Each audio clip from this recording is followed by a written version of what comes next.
en décembre 2021, vous avez conclu une convention avec la présidence du ministère public. Oui. Le communiqué nous a laissé sur notre faim.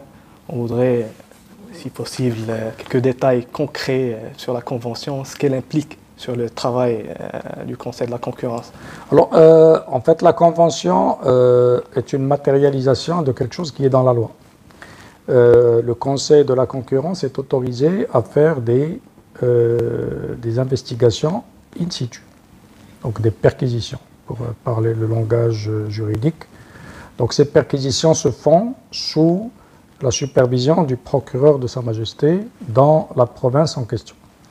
Donc notre convention, c'est d'abord de mettre un cadre procédural à ça, comme on écrit, à qui on écrit, etc. Donc on a un travail à faire avec nos amis de la présidence du parquet, un échange d'informations aussi. Et bien évidemment, le jour, ça viendra fatalement, où nous aurons besoin, c'est qu'on ne découvre pas la procédure à ce moment-là. Donc on est en train de préparer le terrain pour que ce type d'investigation devienne possible. En fait, j'en profite d'ailleurs pour passer un message à tous vos lecteurs et tous vos spectateurs. C'est que les moyens dont dispose le Conseil sont relativement importants, y compris celle-là. On peut aller sur place, récupérer des pièces, etc. Et en compagnie des gens envoyés par le procureur de Sa Majesté, et en particulier de la police judiciaire.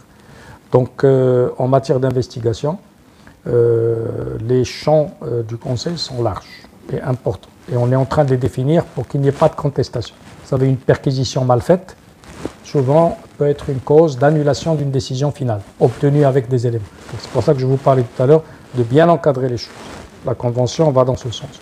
Donc nous allons dérouler, le cas échéant, si les dossiers le nécessitent, toute la panoplie que nous permet la loi. Alors nous faisons précéder tout ça de cette phase pédagogique aujourd'hui, et j'attire l'attention vraiment de tous les acteurs du marché.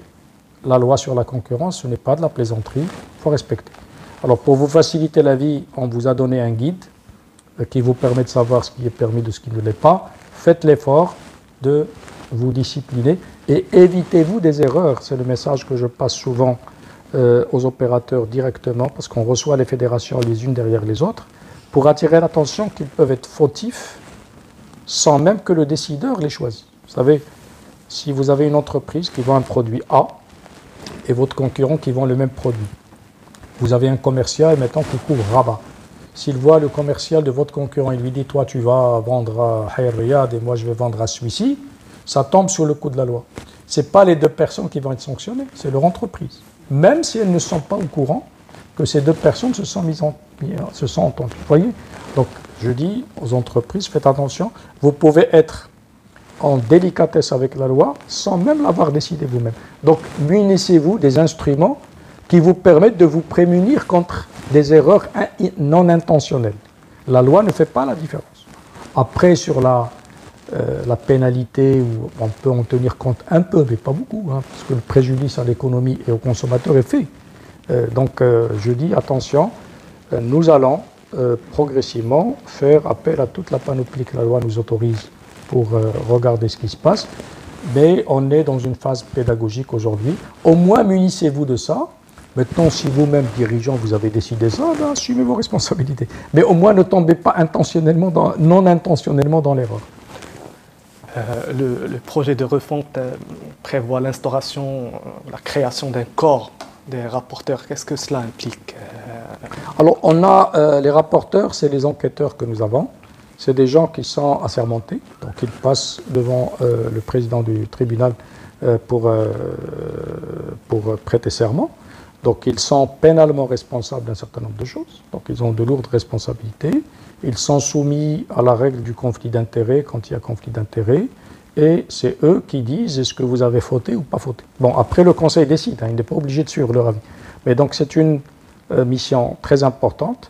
Nous avons considéré, et le ministère nous a suivis, que ce corps mérite d'être traité d'une façon qui lui est particulière. Ce n'est pas le seul corps d'enquêteurs, parce que maintenant on a beaucoup d'organes au niveau de l'État, au niveau des institutions autonomes qui ont des corps d'inspecteurs, je pense que ces corps, il faut les traiter d'une façon particulière parce qu'ils ont une responsabilité lourde. On attend d'eux beaucoup de vigilance, beaucoup d'impartialité, beaucoup de... vous savez, il faut vraiment ne pas avoir d'idées préconçues sur quoi que ce soit. Quand on juge quelque chose, il faut vraiment être d'une neutralité parfaite. Alors, en contrepartie de ça, on leur doit un traitement particulier sous forme de corps particulier. Je crois que nous avons été suivis là-dessus. Alors, ça permet aussi que c'est une corporation, un corps dans lequel on ne rentre pas comme ça. D'ailleurs, il faut une formation, il faut des concours, il faut un test. On en a fait un l'année dernière et on va continuer, parce qu'on va renforcer. Et puis, il y a toute une phase de formation, etc., qui fait qu'on doit aussi se sentir bien rattaché à ce corps-là pour être capable de traiter les dossiers dans un souci d'équilibre et un souci d'impartialité. On parle d'enquêteurs, d'instruction, de saisine contentieuse. Le Conseil est finalement une quasi-juridiction. Oui, nous sommes une juridiction, mais pas juridique, pas tribunal. Nous sommes une juridiction dite administrative. Donc, toutes nos décisions sont passibles de recours devant les tribunaux. Le tribunal a toujours le dernier mot sur toute décision, sauf si les gens ne la contestent pas. Donc, les gens, d'ailleurs, les gens ne le savent pas, mais les plaintes pour concurrence peuvent parfaitement être adressées au tribunal directement. Ce cas a été prévu par la loi qui dit que le juge peut à ce moment-là appeler le conseil comme expert. Donc, à ce moment-là, nous, on instruit le dossier pour le compte de la justice. D'ailleurs, ça fait partie aussi des conventions que nous signons. C'est qu'il y a un aspect coopération qui est prévu dans le cadre de la loi sous forme d'expertise partagée. Nous pouvons avoir besoin d'un juge ou du procureur en cas d'instruction ou d'enquête sur le terrain, juge en cas évidemment de recours pour pouvoir travailler. Et l'inverse aussi est possible, on peut être sollicité sous forme de demande d'expertise par les juges ou par les procureurs dans le cadre de l'instruction d'une affaire.